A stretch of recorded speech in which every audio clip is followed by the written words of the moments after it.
We don't know. What's out there? The maze. Every morning when those doors open, the runners look for a way out. And no one has ever survived a night in the maze. What happens to them? You guys probably guessed it. Today we are talking about The Maze Runner, and we are breaking down 9 things you all need to know about this movie, which is hitting theaters very soon in September to be exact, because it is one of the most talked about things happening at Comic-Con this week. Where we are, even though we're in the studio right now. Right. Obviously. Get excited. Okay, so let's kick this off with number 9. I mean, let's start with the basics. The movie is set for release, yes, you're right, in September. Okay. But the date is September 19th. Put it on your calendar. Make sure you're there. Now you know. Okay, I'm gonna go to number 8. So the premise of this whole movie is about, of course, it's based on a very popular book that's been turned into a movie. It's the first in a franchise that was written by author James Dashner. Now, The Maze Runner is described as a young adult post-apocalyptic science fiction book. We know all about those. And now, obviously, it's being turned into a movie. And the story kind of focuses on a character named Thomas who's left with a group of about 50 or 60 boys in a place called The Glade. The Glade. The Glade. Now, after having his memory completely erased, he only remembers just his name, nothing else. Very interesting. Now, the Glade is surrounded by a huge, massive maze. And about once a month, one of the boys goes into the maze to try to figure it out, but no one ever comes back. Obviously. Because they're basically prisoners in there, Yeah. unless they find their way out. It's super scary. So Thomas decides to take his shot, go into the maze, and then he realizes that they're all really just trapped inside. And then in order to have a shot at escaping, all the runners, they're called runners, they have to join forces in order to make it happen. It's the Maze my Runner. gosh. It's He the is Maze the Runner. Maze Runner. It's crazy. And I think it's scary, those grievers inside. Keep them out of my life. We will. We'll try.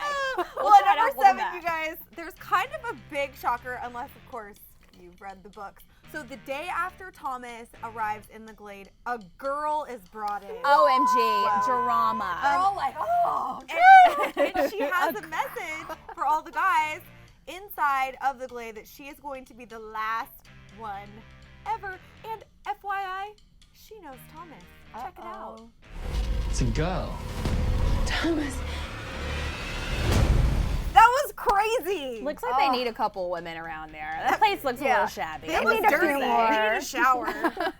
Well, okay, let's talk about the cast. Aside from the book already being so popular, fans are basically freaking out over this stellar cast. Sure. It's amazing. So obviously you've got Dylan O'Brien, who you've recognized in some of the clips we've already shown. He's playing Thomas. We have Will Poulter is coming back. He's actually the antagonist in this particular movie. So good. But it's really hard to imagine that because anytime I think of this guy, I think of this scene. I seen a rainbow yesterday, but too many storms have come and gone, leaving a trace of not what God given me. Is it because my life in 10 shades of gray? I pray all 10 fade away, seldom praising for the sunny day. You claim the insane. Chasing waterfalls. Please. But I'm so excited to see him in this character. too. It's totally He's a flip stellar around. We also have Kaya Scodelario as Teresa, Ki Hong Lee as Minho, Jacob Lattimore. He's one of our favorites.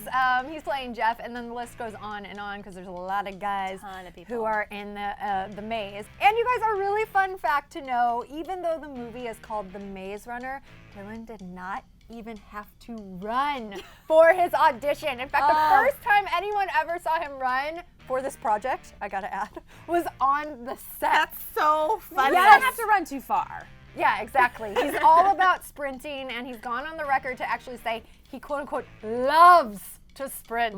That's cool. Good for you, Dylan. All right, yeah. All right, so let's talk about romance. Will there be romance? Won't there be? Because there is a woman now, a girl in the group. But sorry, guys, there's not going to be much romance. sort of kind of like the Hunger Games is, though. You know, there's like the romance kind of takes a backseat. Right. The story is so big and so developed. Like, you don't even need love. Who needs love? Yeah, I think coming from like Twilight a few years ago, we all became so dependent on these epic love stories. But, or maybe we didn't.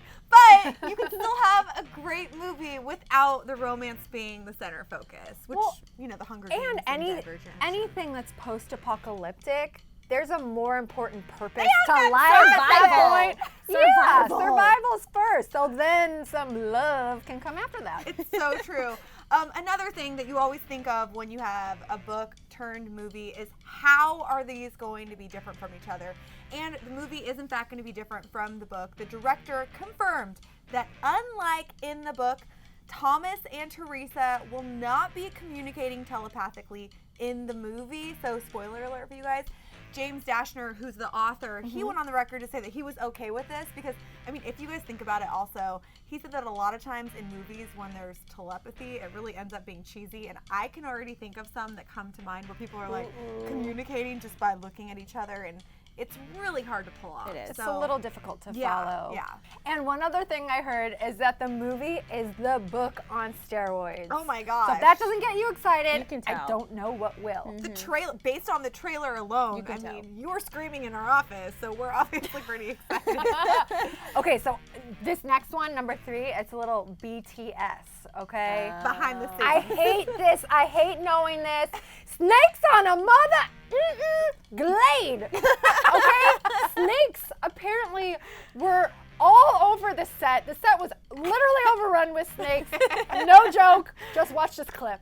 Pretty rare to get bit, right? And they're like, yeah, so, but there's the best hospital down the road, you know, it's only an hour away. You're really lucky to have that. You don't, you know, They have the best snake venom kit. Awesome. Like literally, apparently, that's was what was supposed to make us feel better. That you know, if we were unlucky, we could be just getting bit by snakes and dying because there's no hospital nearby. It added to the realism. It would have been great for publicity if it hadn't. Wow. Yeah, someone on the crew actually got bit by a baby rattler. Yeah, but it was while we were building the glade, and the thing about the baby snakes that's really scary about them is that they haven't learned how to control the venom they inject. So the baby rattlers tend to inject it all at once, and it can really screw you up. Fortunately, it was a dry bite, so it means there was no venom involved. But you know, he had to go to the hospital and get checked out. WTF! What? I love that they didn't even tell the cast, It's like, messed there up. are snakes all around you right now. Snakes. Why did it have to be snakes? Because they probably would have, like, Quit. run for the hills. They would have quit. They were like, show's over, movie's over, That's recast. so messed up. Not good, not good. Okay, let's move on. Let's move on to number 2. Dylan's character, Thomas, is really different from his character Stiles. So there's even more action than we're used to on Teen Wolf, which is kind of crazy. Now this is what Dylan had to say about the differences between Stiles and Thomas. Definitely a little more stoic, a little calmer, more introverted. You know, he's quieter. Sort of a little more like me, I guess. And then Stiles has, you know, there's my goofy side. Is you know, Stiles basically.